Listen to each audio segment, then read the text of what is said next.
Hi all, Bill Greenberg with PhoneScholar.com. Today is Tuesday, June 22nd, and here's a summary of what's on the website today. I do want to start out with one thing though, and I do want to thank a couple of viewers out there who really stood up for me. I had one guy last week who kind of said derogatorily that I was just reading. I had no clue what I was talking about, and you know what? I'm talking about 8 different articles today, so yeah, I got notes. It's not necessarily scripted, but I definitely have notes to remind myself of what I'm talking about, because with my brain and the way things are going, I would never remember what to put in, where, how, anything. So I do have to script this a little bit and give myself notes. So once again, I do want to thank those of you who supported me in that. And here we go. Apple delivers iOS 4 users report backup problems. Now, I told you yesterday I was going to try to give you an update on the downloads and stuff like that. Unfortunately, there really wasn't a whole lot of articles, and I checked about 6 or 7 different sites to find anything. So if there's anybody out there that found something, send it to me at blog questions at PhoneScholar.com so I can put this in. Or if you have any personal, I'd love to get anybody that had an iPhone or iOS 4 upgrade to an older phone. I'd love to get 1,000 things on how well it went for you, and I'll post them all. So send them to me, please. But basically, the downloads they're saying took anywhere from 20 minutes to an hour.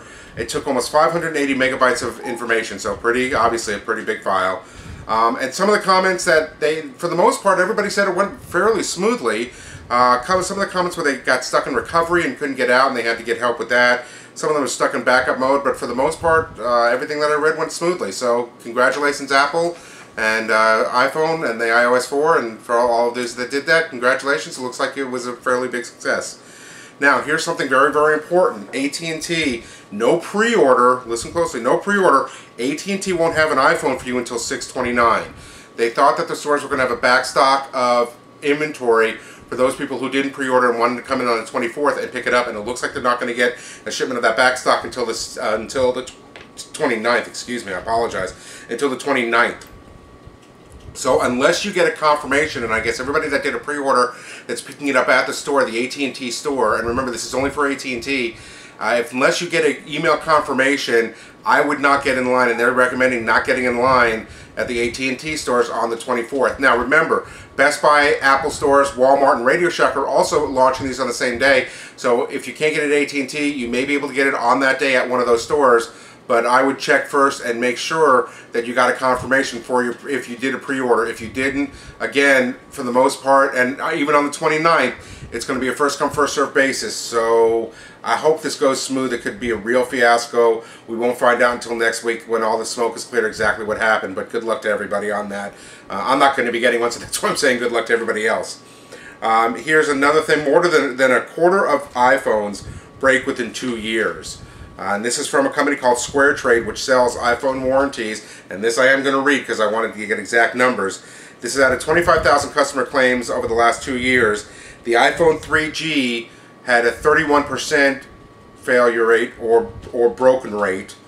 And the iPhone 3GS had a 25.6. So they're saying it's definitely upgrading and getting better. The 3GS has shown to be much more sturdy, about 20% more sturdy than the 3G, but they're also saying that there was 50% more power problems with the 3GS. And they said that phones that are 3 years old or more have a 35 to 40% breakdown or failure rate. Now, I do know, I worked in an office with 2 people that had iPhones, and they had an iPhone 3, then they upgraded to iPhone 3GS, and both of them had replaced their phones multiple times with Apple.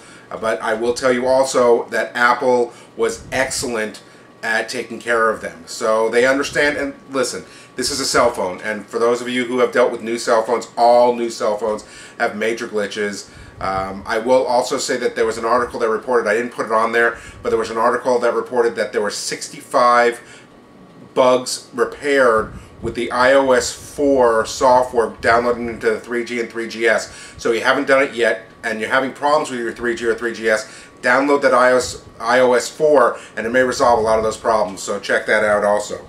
And then lastly, in a related story to yesterday where I said that Barnes & Noble put out the Nook for $149 for the Wi-Fi and $199 for their 3G, Amazon announced yesterday they've dropped the Kindle from $259 to $189, $10 less than the Nook.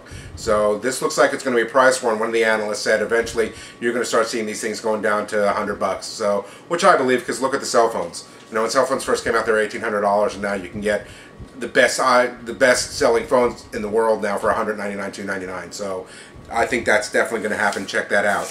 Under categories, iPhone, Apple, and this is also under Microsoft. iPhone gets Windows Live Messenger application. Pretty cool application. It features IM, push notifications, and status update from social networking services. So Twitter, Facebook, so on and so forth. So pretty cool app. Check it out. I have a direct link in the categories on the article to that download. Under Apple, iPhone, and Verizon Wireless. Verizon Wireless, here we go. Verizon Wireless iPhone set for 2011, Fresh Whispers claim. And this, take a look at the article again. I didn't want to put it in the main stuff because there's just going to be so many of these, but this one actually makes some pretty smart claims as to how and why they are going to get together. So take a look. It's a pretty interesting article.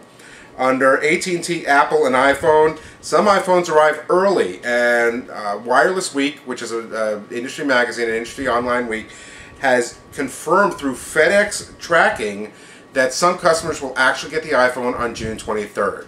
So I hope you're one of the lucky ones that gets it early. Good luck to you. I hope you're it.